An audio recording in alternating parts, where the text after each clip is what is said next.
अस्सलाम वालेकुम। उम्मीद है आप सब दोस्त खैरियत से होंगे। मैं चैनल पर आने वाले नए दोस्तों से गुजारिश करूंगा कि चैनल को सब्सक्राइब करें और घंटी के बटन को प्रेस करें ताकि मेरी आने वाली तमाम वीडियोस मालूमाती जो हैं आप तक पहुंचती रहें। और वीडियो को ज़्यादा से ज़्यादा अपने दोस्तों के साथ शेयर करें ताकि मालूमात सब तक पहुंच सके। बहुत सारे दोस्त कमेंट्स भी कर रहे थे यूट्यूब पे भी, टिकटॉक पे भी, और टिकटॉक में इनबॉक्स में भी मैसेज कर रहे थे कि आपका टोटल कितना एक्सपेंस आया जापान ट्रिप का। तो चलें मैं आपको एक अमाउंट बता देता हूँ और डिटेल्स भी बता देता हूँ कि मेरा कितना कितना एक्सपेंस कहाँ कहाँ पे आया, ताकि आप अपना प्लान जो है उसे मैनेज कर सकते हैं। तो सबसे पहले तो मैं आपको अपना जापान का वीज़ा दिखाता हूँ जो मुझे इशू हुआ था। ये वीज़ा था जापान का जो मुझे इशू हुआ था। उसके बाद मैंने, अगर आपने मेरी प्रीवियस वीडियोस देखी होंगी तो वहाँ पे मैंने आपको बताया था कि मैं आपको हलाल फूड की जो वहाँ पे कैटलॉग बुक मिलती है टोक्यो में, कि कहाँ कहाँ पे कौन कौन से रेस्टोरेंट्स हैं हलाल, वो मैं आपको दिखाऊंगा। वो मुझे अभी मिल गई थी तो मैंने कहा चले मैं आपको दिखाता हूँ। वो ये बुक है। आप किसी भी होटल में जाएंगे या हॉस्टल में रुकेंगे तो वो आपको ये बुक लाजमी देंगे। आप अगर उन्हें बोलेंगे कि मैं मुस्लिम हूँ तो मुझे चाहिए। इसके ऊपर नाम लिखा होता है टोक्यो मुस्लिम ट्रैवलर गाइड 2022 से 23, pray eat shop and stay. इसके अंदर आपको कहाँ कहाँ पे होटल्स हैं हलाल, इंडियन, पाकिस्तानी, अरेबिक, उनकी लोकेशन बाकायदा मैप बना हुआ है और प्राइस भी लिखी हुई है, यानी कि फ़िक्स प्राइस है इनकी। तो उसके बाद ये देखें मैप बना हुआ है आपको फूड्स। तो उसके बाद इस्लामिक रेस्टोरेंट्स हैं वो भी हैं इसके अंदर, हलाल फूड सॉरी। उसके बाद फ़ीमेल्स के लिए जो हॉस्पिटल है वो कहाँ पे है, जहाँ पे सिर्फ फ़ीमेल नर्सेज होंगी। उसके बाद मसाजिद, इस्लामिक सेंटर जो हैं वो कहाँ कहाँ पे हैं, हर चीज़ इस बुक में आपको मिल जाएगी। ये बुक है, ये इसकी बैक साइड है, ठीक है। तो चलते हैं। अभी सबसे पहली चीज़ जो थी, आपने जब जापान जाना है तो आपको पहले अपनी एयर टिकट करवानी होगी। पहले चलते हैं एयर टिकट की तरफ। ये मेरी एयर टिकट थी, अगर आप मैं करीब करके दिखा दूँ आपको। ये थी एथियोपियन एयरलाइन की। ये मुझे मिली थी 3400 में, आई थिंक 600 में, हाँ 3600 में मिली थी, सॉरी मुझे। तो ये मेरी फ़्लाइट थी जद्दा से एथियोपिया, अदीस बाबा में 4 घंटे स्टे था।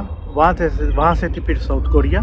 साउथ कोरिया में 1 घंटा स्टे था। उसके बाद ये टोक्यो नरिता एयरपोर्ट पे गई थी। और ये मेरी टिकट रिटर्न थी। आप और भी एयरलाइंस चेक कर सकते हैं, श्रीलंकन एयरलाइन, एथियोपियन एयरलाइन के अलावा श्रीलंकन एयरलाइन है, और इसके बाद थी एक फिलिपाइन एयरलाइन और थाई एयरलाइन। इसके अलावा भी आप कोई देख सकते हैं, लेकिन ये जो इस रूट पे चलती हैं ये एयरलाइंस हैं। श्रीलंकन एयरलाइन भी तकरीबन सस्ती पड़ती है, डेट्स पे डिपेंड करता है, तो आप ये चेक कर लीजिएगा। उसके बाद चलते हैं होटल बुकिंग की तरफ। जिस होटल में मैं एक रात रुका था,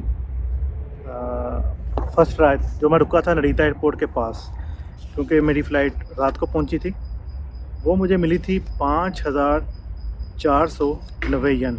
रियाल में आप इसे कन्वर्ट कर लीजिएगा गूगल से देकर। उसके बाद जो मैंने हॉस्टल बुक किया था, हॉस्टल बुक किया था 8 दिन के लिए, मेरी 7 नाइट्स बनती थी। इसका नाम था समुराई, टोक्यो समुराई। ये कैप्सूल हॉस्टल होता है, इसमें मैं रुका था। और जो होटल था एयरपोर्ट के करीब, उसका नाम था हैदी स्टार होटल नरिता। जो होटल था उसका एक नाइट का किराया मैंने पे किया था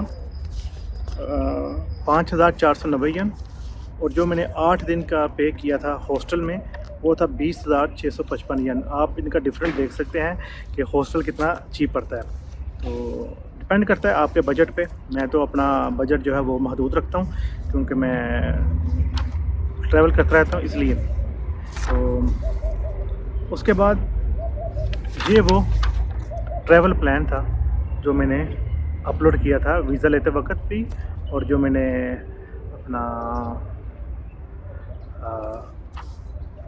अपना बनाकर सेट लेके गया था कि एयरपोर्ट पे पूछ सकते हैं। तो ज़रूरी नहीं है आप जो अपलोड करें, जो आपका ट्रैवल के वक्त प्लान होता है वो चेंज हो सकता है। मैंने भी ये जो ट्रैवल प्लान था डे टू डे, ये जब अपलोड किया था वो कुछ और था, लेकिन जब मैं एयरपोर्ट पे गया था तो वो मैंने एक नया बना के साथ लेके गया था, क्योंकि होटल भी चेंज हो सकता है, आप कर सकते हैं, और लोकेशंस भी। उसके बाद चलते हैं वहाँ पे मेरा अब ये जो खर्चा हुआ है इसे आप काउंट कर लीजिएगा कितने पैसे बनेंगे। और वहाँ पे तकरीबन एक टाइम का खाना जो था वो आप 1000 यन में इजीली खा सकते हैं। ये मैं आपको एक बता रहा हूँ, समझ लें कि एक मीडियम साइज़ में कह सकते हैं, मीडियम रेंज में कह सकते हैं ऐसे। और मैं साथ लेके गया था 65,000 यन। जी, मैं अपने साथ 65,000 यन लेके गया था, तो जिसमें मैंने खाना भी खाया, ट्रैवल भी किया। आपने मेरी वीडियोस देखी होंगी, मैं जितना भी टोक्यो में घूमा था, प्लेसेस आप यूट्यूब पे देख सकते हैं मैंने कौन कौन सी घूमी। तो आने जाने का किराया था, ज़्यादातर हमने लोकल ट्रांसपोर्ट मैंने यूज़ किया है, ट्रेन्स। इसके अलावा मैंने ना कोई टैक्सी यूज़ किया, ना कोई और ट्रांसपोर्ट यूज़ किया। तो उसके बाद मैं 4 दिन के लिए चला गया था नगोया में भाई के पास। 3 दिन, हाँ 3 दिन रुका, 4 रातें थी, दिन थे मैं वहाँ रुका नगोया के पास। वहाँ पे मेरा एक रियाल भी ख़र्चा नहीं आया, वो सारा ख़र्चा भाई ने किया था। तो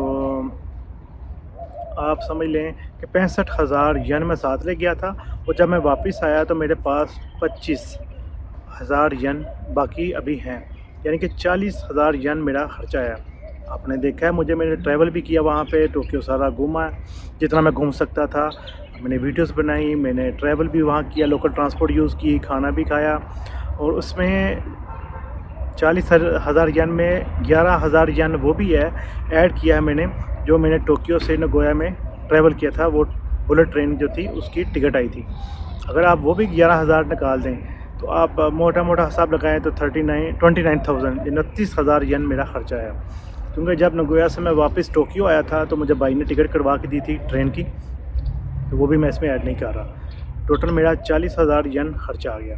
और उसके बाद मैं $1,500 साथ लेके गया था, जो मैंने यूज़ ही नहीं किया, और वैसे के वैसे ही समझ लें कि मेरे पास सेव है।